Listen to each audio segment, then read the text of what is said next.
반갑습니다. 오늘의 말씀은 출애굽기 24장입니다. 출애굽기 24장 짤막한데 이제 하나님께서 백성들에게 지난 4장에 걸쳐서 율법을 수여하셨잖아요. 하나님의 백성이 된 그 이스라엘 백성들, 그래서 너희들이 이제 나의 선민이 되었으니 너희가 지켜야 할 법들이다, 이렇게 하면서 율법을 주셨어요. 그리고 그 다음에 그 율법을 토대로 언약을 다시 확증하는 그러한 장면입니다. 우리 24장 1절부터 18절까지 다 같이 한 목소리로 천천히 읽겠습니다.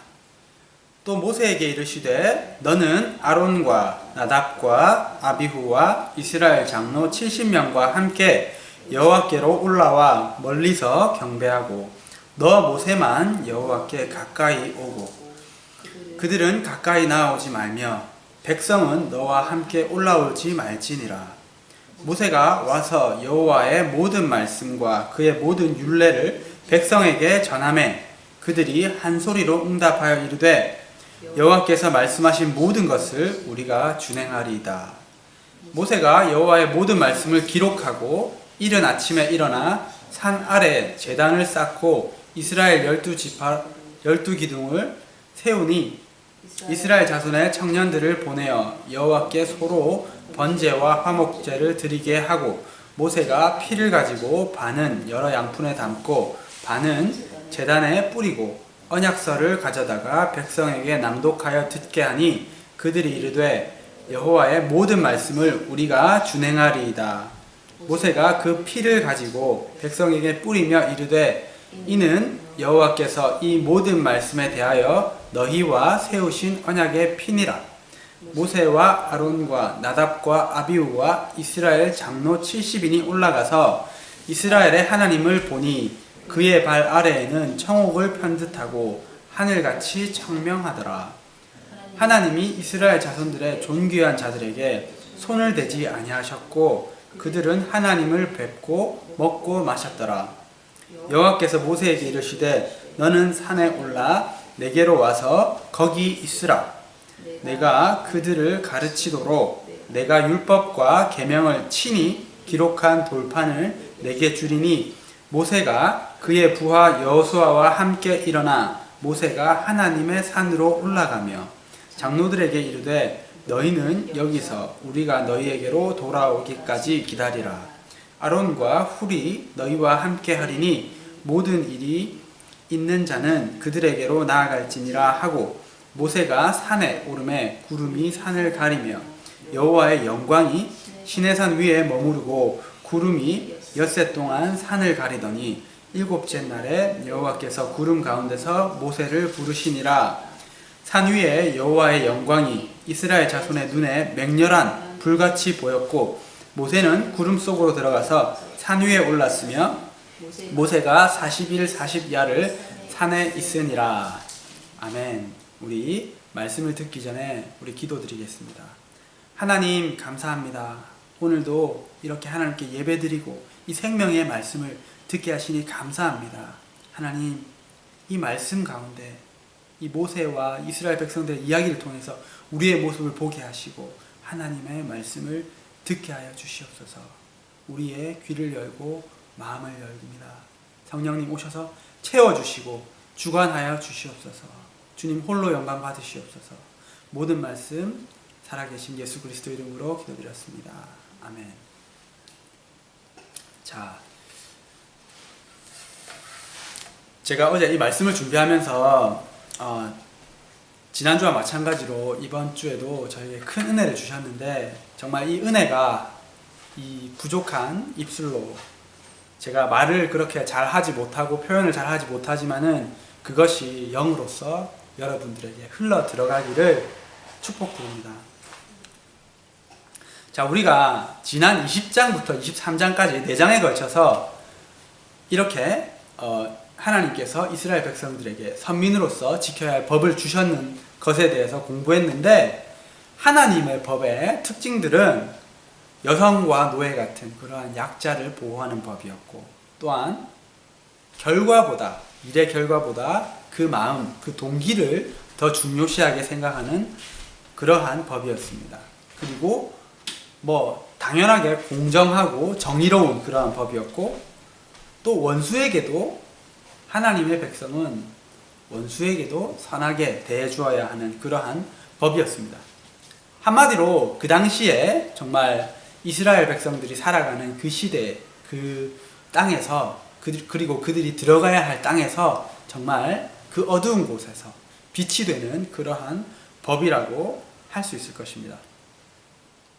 이렇게 하나님께서 율법 말씀하시기를 마치고, 하나님은 모세에게 이스라엘의 백성의 지도자들을 데리고 하나님께서 임재해 계신 그 시내 산으로 올라오라, 이렇게 말씀하십니다. 이렇게 그 이스라엘 백성들의 대표를 부르신 이유는 하나님께서 그들과 함께 만나서 먹고 마심으로 그 언약이 이루어진 것을 확증하시기 위함이었습니다. 그런데 우리가 1절과 2절을 자세히 들여다보면 무엇을 발견할 수 있냐면, 하나님께서 이스라엘 백성들을 세 부류로 나눠서 자신에게 나올 수 있는 거리를 지정해 주시는 것을 볼 수 있습니다.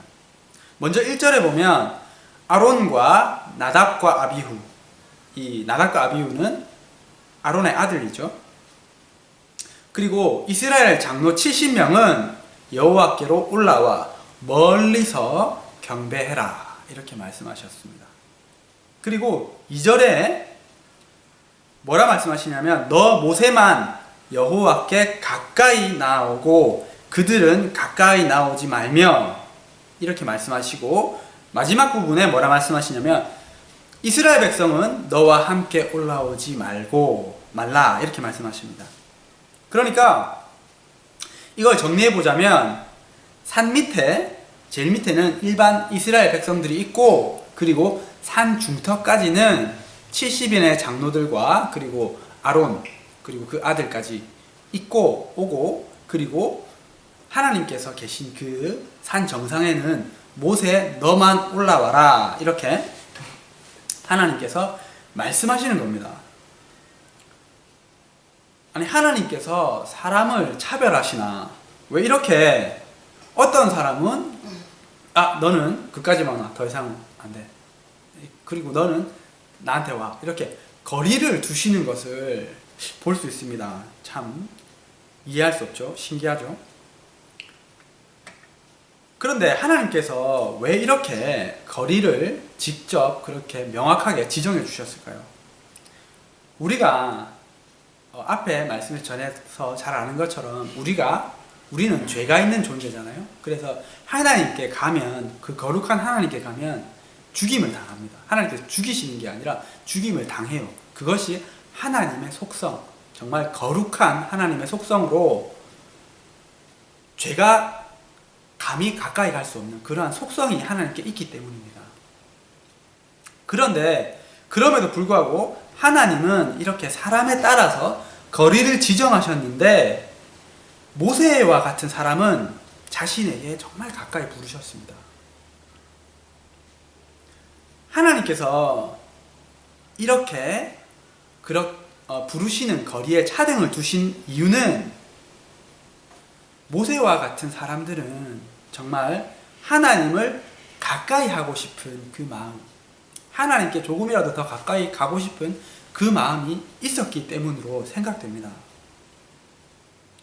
하나님께서 이스라엘 백성들을 애굽에서 인도에 내셔서 그 홍해를 가르시고 이렇게 쭉 오다가 드디어 마침내 시내산, 하나님께서 임재해 계신 그 시내산까지 부르셨습니다.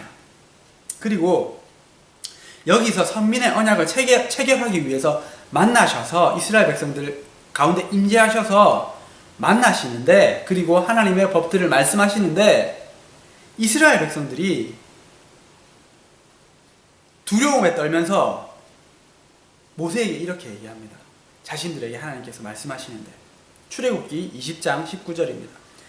당신이 우리에게 말씀하소서. 모세에게 하는 말입니다. 우리가 들으리이다. 하나님이 우리에게 말씀하지 말게 하소서. 우리가 죽을까 하나이다. 하나님께서 이스라엘 백성들을 구원해 내셔서 친히 인도하셔서 만나 주셨는데, 그래서 선민의 언약을 맺으시는데, 이 사람들은 하나님께 뭐라 하냐면, 우리가 하나님을 직접 만나고 당신의 말씀을 직접 듣고 싶지 않습니다. 우리는 두렵습니다.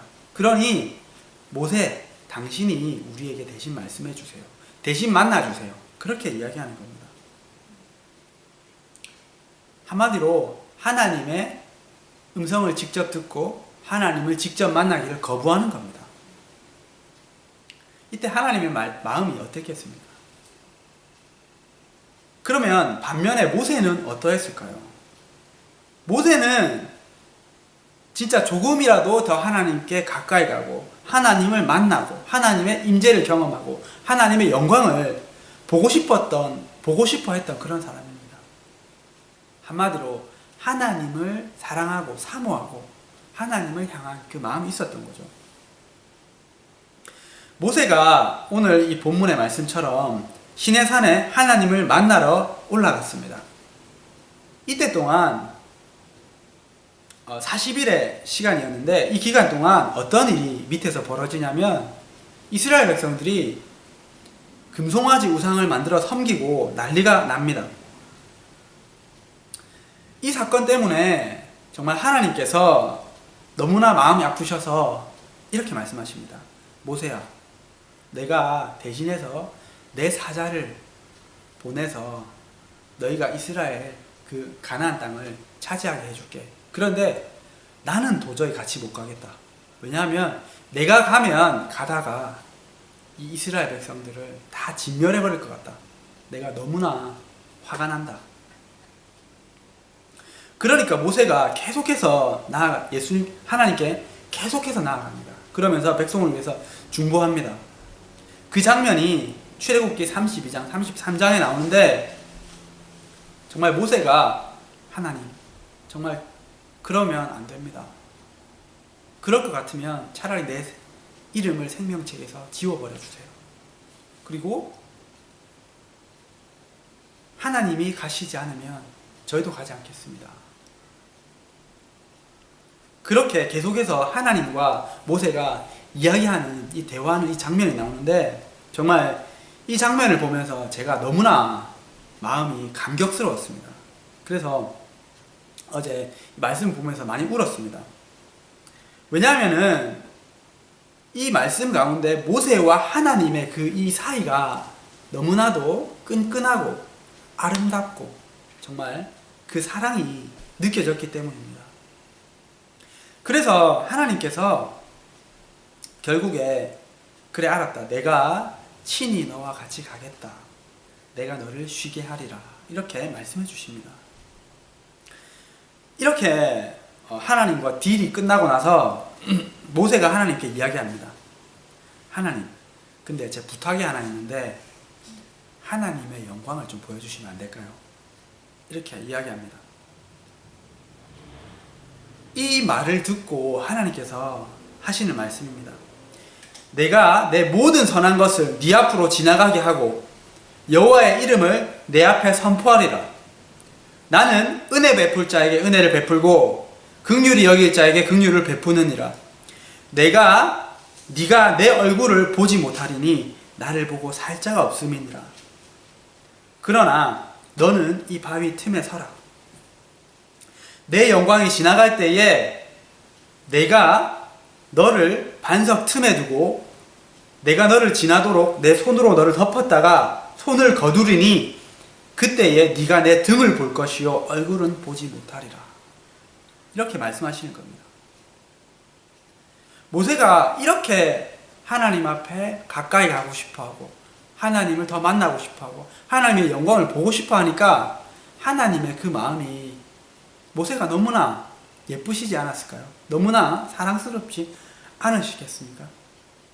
그러니까 아무리 모세지만은 모세도 사람이잖아요. 그 안에 죄가 있는. 그러니까 네가 나를 보면 죽고 말 거야. 그러니까 내가 이 바위 쪼개진 이 틈에 너를 두고 내가 지나갈 텐데 그때 잠시 내 손으로 네 눈을 가려줄게. 그러면 네가 내 얼굴은 보지 못하지만 지나가는 내 등은 보게 될 거야. 그러면서 그렇게 자신의 영광을 보여주시는 겁니다.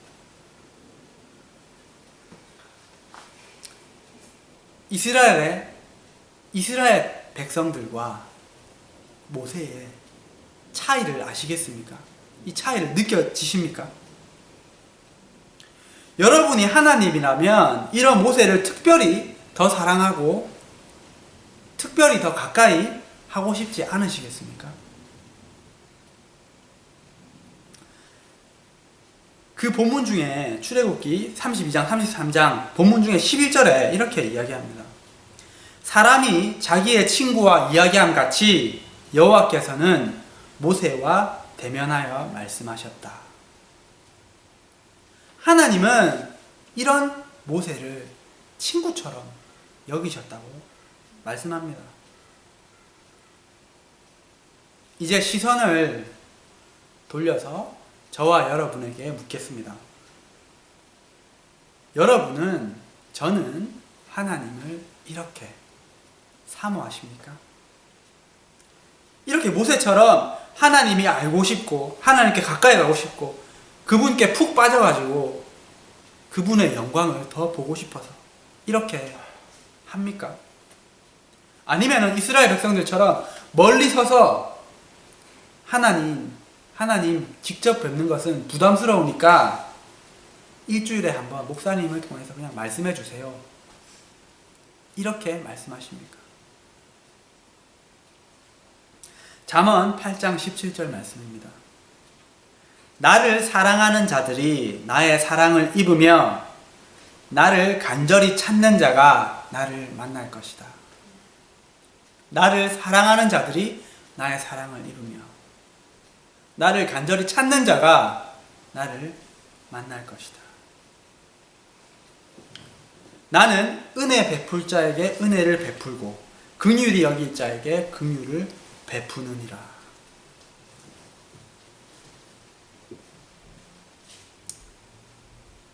하나님의 자녀 여러분, 하나님의 자녀, 우리는 하나님의 자식입니다. 그만큼 가깝습니다. 이렇게 정말 하나님을 사랑하고 간절히 찾고 그러한 마음을 가진 우리가 되기를 축복합니다. 더 이상 하나님은 오늘날 우리에게 말씀하시지 않는다. 하나님은 저 멀리 계신 분이다. 그렇게 말하지 마십시오. 하나님을 전심으로 찾고 만나려고 하고 그분의 음성을 들으려고 귀를 기울이면 분명히 하나님이 느껴지고 그분의 음성이 들립니다. 더 이상 하나님을 이용하려고만 하지 말고 하나님이 가지고 계신 그것만 사랑하려고 하지 말고 하나님 그 자체를 사랑하시기를 축복합니다. 그래서 모세와 같이 하나님이 정말 친한 친구로 여기시는 그러한 저와 여러분이 되기를 축복합니다. 모세는 지난 4장에 걸쳐서 하나님께서 말씀하신 그 말씀과 율법들을 이스라엘 백성들에게 다 전하고 그리고 하나님 앞에서 제사를 드렸습니다. 그리고 그 말씀을 듣고 이스라엘 백성들은 아멘, 우리가 그 말씀을 다 지키겠나이다. 이렇게 고백했습니다. 그리고 하나님의 말씀에 따라서 모세는 이스라엘의 장로들을 데리고 하나님 앞으로 올라갑니다. 그리고 그들은 하나님 앞에 서서 함께 먹고 마시면서 교제를 하게 되는데 여기서 재밌는 것은 이 10절 말씀을 보면 이스라엘의 하나님을 보니 장로들이 올라가서 이스라엘 하나님을 보니 그의 발 아래에는 청옥을 편듯하고 하늘같이 청명하더라. 이렇게 묘사했습니다. 이 말은 그들이 하나님 앞에 섰지만 감히 하나님의 얼굴도 쳐다보지 못하고, 아니 그 상반신도 하반신도 쳐다보지 못하고 그 발밑만 겨우 보았다는 것입니다. 그 발밑에서 그 하나님의 임재만을 느끼면서 겨우 먹고 마실 수 있었습니다. 그리고 하나님은 자신 앞에 나온 그 이스라엘의 존귀한 자들에게 손을 대지 아니하셨다, 이렇게 말씀합니다. 이 말씀을 보면서 제가 들었던 그런 생각은, 하나님께서 주셨던 생각은 무엇이냐면, 하나님께서 처음에 사람을 만드셨을 때 하나님과 인간은 어떤 사이였냐면, 같이 저녁에 만나서 얼굴을 보면서 같이 대화하면서 산책하는 사이였습니다. 우리가 아담과 하와가 타락하기 이전에 그 모습을 보면 그것을 볼 수 있습니다. 하나님께서 아담아 하와야 어디 있느냐, 이렇게 저녁에 거니시면서 늘 거니시던 대로 그 아담과 하와를 찾으셨던 겁니다. 그것을 보면 그 사이가 얼마나 가까웠는지 알 수 있습니다. 그런데 오늘 본문을 보면 사람이, 그것도 하나님께서 선택하신 그 선민들의 대표가 하나님 앞에 나와서 멀리 서서 겨우 하나님의 발밑만 보면서 조심스럽게 식사할 수 있는 그러한 정말로 먼 사이가 되어버린 것입니다. 그만큼 죄가 하나님과 사람 사이를 그렇게 벌려놓은 것이죠. 우리가 이것을 봐도 안타까운데 이 광경을 바라보는 그 하나님의 마음이 어땠을까요?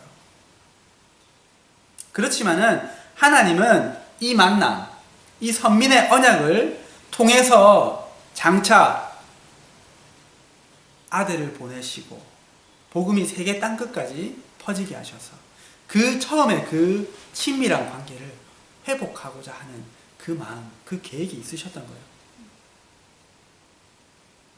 그래서 하나님은 예수님을 통해서 그 계획을 이루셨죠, 지금은. 그렇기 때문에 지금 우리와 하나님의 관계는 더 이상 이 이스라엘 장로들과 하나님 간의 그러한 거리 있는 어색한, 불편한, 두려운 그러한 관계가 아닙니다. 그래서 우리는 처음에 아담과 하와가 누렸던 그 친밀한 사랑의 관계를 하나님과 누릴 수 있습니다. 근데 어떤 사람들은 아직도 그 거리를 유지하고 멀리 서서 하나님을 두려워하면서 멀리서만 하나님을 만납니다. 하나님이 그 관계를, 그 거리를 이만큼 다 좁혀 놓으셨는데, 하나님과 그 편안한 사랑의 관계를 우리가 정말 누릴 수 있는 우리가 되었으면 좋겠습니다. 하나님과 교제를 통해서 그렇게 언약이 체결되고 하나님께서 모세를 또다시 부르십니다. 12절입니다. 모세야, 너는 산에 올라 내게로 와서 거기 있으라. 네가 그들을 가르치도록 내가 율법과 계명을 친히 기록한 돌판을 내게 주리라. 이 짧은 한 구절의 말씀을 통해서 하나님께서 저에게 여러 가지를 생각하게 하셨고 은혜를 주셨습니다. 그 첫 번째는 무엇이냐면 위로 올라가는 것에 대해서 생각해 보게 하셨습니다.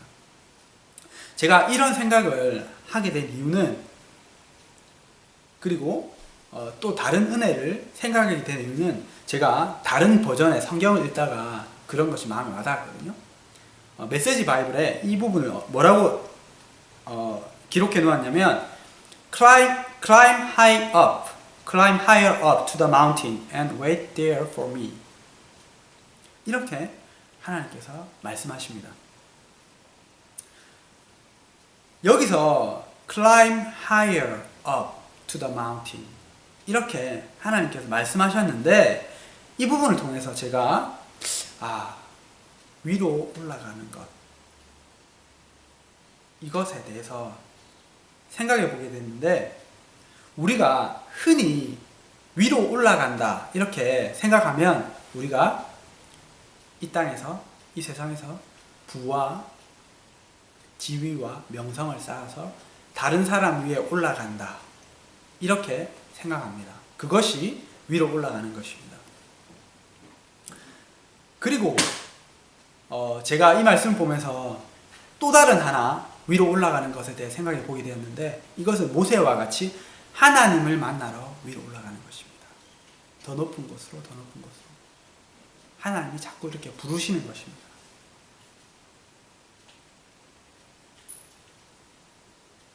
그러면서 또 어떤 생각이 들었냐면, 모세가, 우리가 이집트 왕자라는 영화가 있잖아요.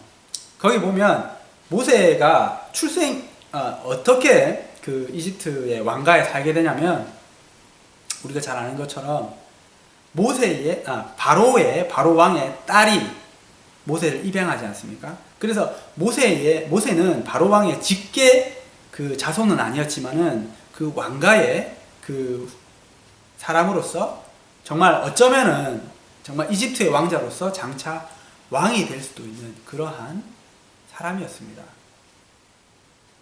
오늘날로 말하면 정말 올라갈 수 있는 데까지 최고로 올라갈 수 있는, 그 당시에 애굽은 지금의 미국처럼 세계 최강의 나라였잖아요. 그래서 그러한 곳에 있을 수 있는 사람이었습니다. 그런데 모세는 지금은 그곳에 있는 것이 아니라 다른 높은 곳에 있습니다. 하나님을 만나는 다른 높은 곳. 이 두 가지를 비교해서 생각해 보게 하셨어요, 저에게.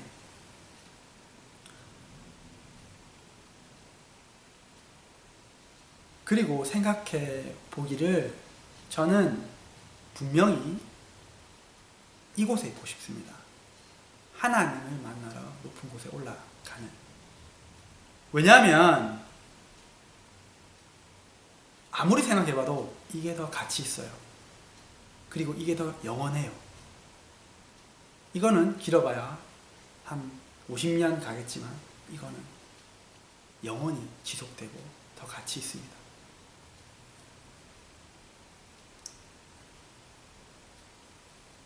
저는 개인적으로 그렇습니다. 그리고 또 한 가지 이 짧은 말씀을 통해서 생각하게 하신 것이 있는데, 제가 좀 전에 메시지 바이블을 보면서 그러한 영감을 받게 되었다 했잖아요. 이것도 마찬가지입니다. Wait there for me. 그 높은 곳에 올라가서 나를 기다리라는 것입니다. 모세가 시내산에 오르니까 하나님의 영광이 산에 머무르고 구름이 그 산을 가렸습니다. 그리고 모세가 했던 것은 이 말씀처럼 기다리는 것이었습니다. 드디어 7째 날이 돼서야 하나님은 구름 가운데서 모세를 부르셨습니다. 이것을 통해서 우리가 배울 수 있는 것은, 우리가 이처럼 모세처럼 하나님의 임재를 기다릴 수 있어야 한다는 것입니다. 제가 만약에 모세였다면 저는 이 기다림이 굉장히 힘들었을 것 같습니다. 하루 이틀도 아니고 일주일인데, 제가 만약에 모세라면 이런 생각을 했을 것 같습니다. 하나님이 올라오라고 하셨는데 왜 아무 말씀도 안 하시지? 혹시 잘못 들었나? 배고픈데 그냥 내려갈까? 밑에서 막 백성들이 난리치고 있는 거 아니야? 별의별 생각을 다 했을 것 같습니다. 그렇지만 모세는 하나님을 기다렸습니다. 여기서 재밌는 것을 하나 더 발견할 수 있는데, 모세가 그렇게 시내산에 올라가면서 이스라엘 백성들에게 하는 말이 있습니다. 뭐냐면 너희는 내가 돌아올 때까지 여기서 기다려라, 이렇게 말합니다. 하나님께서 모세에게 하셨던 말과 똑같죠. 너희는 이 시내산에 올라가서 나를 기다려라.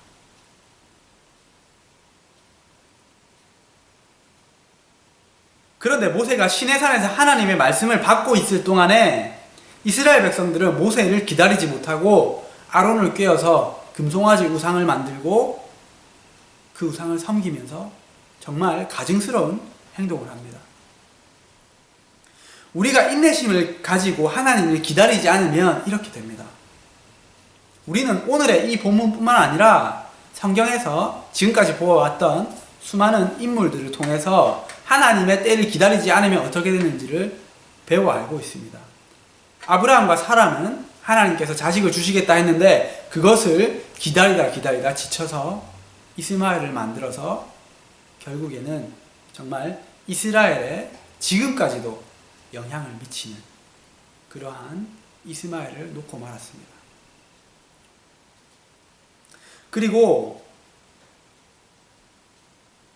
사울처럼 기다리다가 자신이 드려서는 안 되는 제사까지 다른 사람의 눈치를 보면서 그렇게 드리게 된 것입니다. 얼마 전에 저와 제 아내가 쉬는 날 되면 카페를 한 번씩 가는데 카페에서 우연히 만나게 된 호주인 노부부까지는 아닌데 아주머니 아저씨 중년의 그 부부를 만나게 됐어요. 이분들이 우리가 이렇게 앉아서 책을 보고 있었는데 우리에게 전도지를 나눠주시는 거예요. 그리고 옆 테이블에 앉으셨는데 가만히 보니까 우리가 성경책을 읽고 있는 거예요. 그러면서 너희 크리스찬이냐 이러면서 막 얘기를 시작하게 됐어요. 그러면서 그 교제가 그 다음 주도 이어지고 그 다음 주도 이어지고 이렇게 재밌게 하나님께서 이 만남을 이어가 주고 계신데 우리가 만나면 정말 그 카페가 문 닫을 때까지 계속 하나님 얘기로 정말 너무나 즐겁습니다. 근데 그 아내분이 저에게 하나님께서 자기에게 이런 말씀을 하셨다 하는 것을 이야기해 주신 부분이 있는데 이렇게 말씀해 주셔요. 그분도 전업주부셨는데 네가 열심히 살림하고 아이들 케어하고 그리고 신앙생활하고 말씀도 열심히 보고 하는 거 다 좋아. 그런데 내가 너에게 미니스터 할 수 있게 나에게 시간을 좀 내줘. 그냥 좀 가만히 좀 있어줘. 이렇게 말씀하시는 걸 느꼈다고 합니다. 이분이. 제가 이 미니스터라는 말이 우리 사역자를 미니스터라고 하잖아요. 그리고 이제 우리 이 사역을 미니스트리라고 합니다. 그런데 이 말을 동사로 쓰면 제가 사용 찾아봤어요. 무슨 말이냐면 섬기다, serve라는 뜻이 있어요. minister to someone 이렇게 하면 누구누구를 섬기다. 그리고 누구누구에게 일하다. 누구누구를 돌보다. 이런 의미가 있거든요. 그러니까 이분이 하시는 말이 맞아요. 우리가 항상 다른 사람에게 미니스터 하려고 하고 막 그렇게 내가 그리스도인으로서 하나님 말씀 봐야지, 말씀 보고 그리고 이렇게 하는 건 좋은데 나도 너를 섬길 수 있도록 너에게 미니스터 할 수 있도록 좀 가만히 좀 있어라. 이렇게 하나님께서 말씀하시는 겁니다. 제가 이 말씀을 들었을 때 이거 하나님께서 나에게 하시는 말씀 같다 하는 것을 딱 느꼈거든요. 저도 시간 낭비하는 거를 별로 좋아하지 않아요. 그래서 화장실에 갈 때도 항상 뭘 읽는다든지 뭐 휴대폰을 본다든지 뭐 시간이 나면 항상 앉아서 뭐 책을 본다든지 그러거든요. 근데 물론 TV도 많이 봅니다. 근데 제가 정말 이분의 그 나눔처럼 가만히 앉아서 가만히 이렇게 하나님의 임재를 기다리고 그리고 하나님께서 나에게 오셔서 내 마음에 말씀하시고 내 상처를 치료하시고 나를 위로하시고 나에게 새 힘을 주시고 분명히 하나님 그렇게 하시거든요. 하나님하고 단둘이 가만히 있으면 그렇게 하십니다. 진짜로 그래요. 오늘 아침에도 그런 시간을 가졌어요. 그런데 그러지 않는구나 하는 걸 느꼈어요. 우리가 다른 사람에게 미니스터 하기 위해서는 우리가 먼저 미니스터를 받아야 됩니다. 하나님께. 정말 이렇게 모세가 하나님을 기다린 것처럼 그리고 그분이 하나님의 그 말씀을 듣고 나도 하나님께 그러한 시간을 드려야겠다. 하나님이 기다리는 그 시간을 그렇게 작정하고 그 시간을 드리는 것처럼, 그 시간을 드리는 게 아니죠. 이건 우리가 받는 거니까 가지는 것처럼 정말 그렇게 하나님을 기다리는 시간을 가지시기를 축복합니다. 저도 그렇게 더 되고 싶습니다. 그리고 이 12절의 이 짤막한 말씀으로 마지막으로 저에게 하나님께서 주셨던 은혜는 이 말씀입니다. 내가 율법과 계명을 친히 기록한 돌판을 내게 주리라. 예전에는 제가 이 말씀을 많이 읽었을 거예요. 그런데 이러한 것들을 느끼지 못했어요. 근데 이번에 이 말씀을 딱 보는데 하나님께서 친히 자필로 이스라엘 백성들에게, 그 자기의 백성이 된 그 사람들에게 이 말씀을 직접 기록해 주셨구나 하는 것이 마음에 와닿았습니다. 우리는 정말 요즘 같은 시대에는 손편지를 받기가 참 힘들잖아요. 저희 부부는 가끔 손편지를 써주는데 감동이 돼요. 우리가 이렇게 손편지를 받고 감동하는 이유는 그게 정말 천편일률적으로 똑같이 다 써가지고 복사해서 보내는 그것과는 완전히 다른, 그 편지를 쓸 때 그 사람의 마음, 나를 향한 마음, 그런 게 느껴지기 때문에 손편지를 우리가 더 귀중하게 생각하고 더 소중하게 그 마음이 받아들여지잖아요. 우리가 크리스마스 카드나 연하장 같은 거를 뭐 1년에 한두 개는 받잖아요. 아무리 인간관계를 안 하는 사람이라도. 근데 거기 보면 대부분 요즘엔 그렇습니다. 그 크리스마스 카드에 다 뭐 적혀 있어요. 이렇게 뭐 좋은 성탄절 보내고 뭐 그나 신년 뭐 좋은 신년을 보내세요.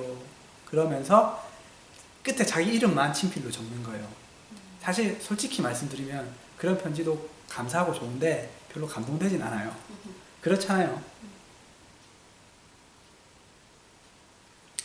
그런데 정말 특별히 저도 어렸을 때 크리스마스가 되면 학교에서 그 당시에 방학이 한 12월 23일, 24일 이 정도 때였던 것 같아요. 그래서 항상 학기 말에 뭘 했냐면 크리스마스 카드 만들기 했어요.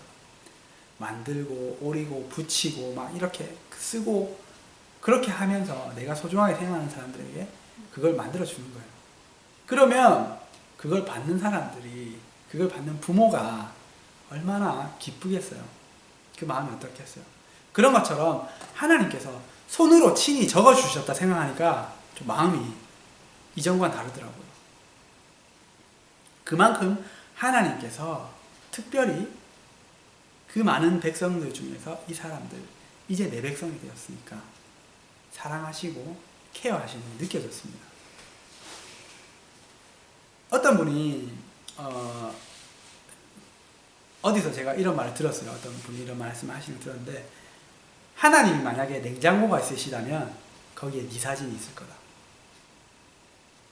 이게 무슨 말이냐면, 우리나라도 뭐 가끔 그렇지만은 서양에는 냉장고에 자석으로 자기가 사랑하는 가족들 있잖아요. 그 사진 꼭 붙여놓더라고요. 근데 하나님이 만약에 냉장고가 있었으면 네 사진이 거기 있을 거다. 이렇게 말씀하시는 걸 들었는데 진짜 그렇겠다. 물론 냉장고 엄청 커야 되겠죠. 사람들이 많으니까.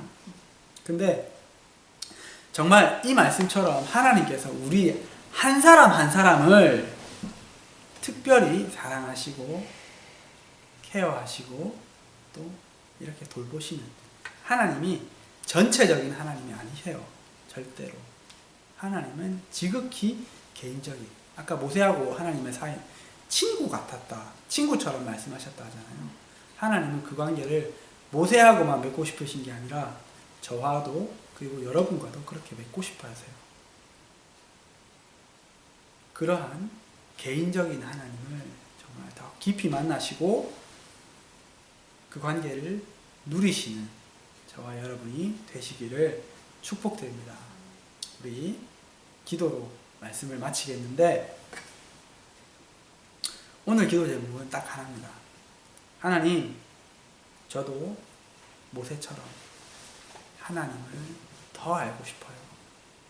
하나님의 사랑을 더 받고 싶고요. 하나님의 영광을 보고 싶어요. 하나님께로 더 가까이 가고 싶어요. 하나님, 저에게도 말씀해 주세요. 저를 더 깊이 만나 주세요. 그러기 위해서 제가 주님께 시간을 더 드릴 수 있게 해주세요. 주님께서 나를 향해서 미니스터 하실 수 있게끔. 주님, 그것을 위해서 우리 정말 간절히 기도드리고 오늘 말씀을 맺겠습니다.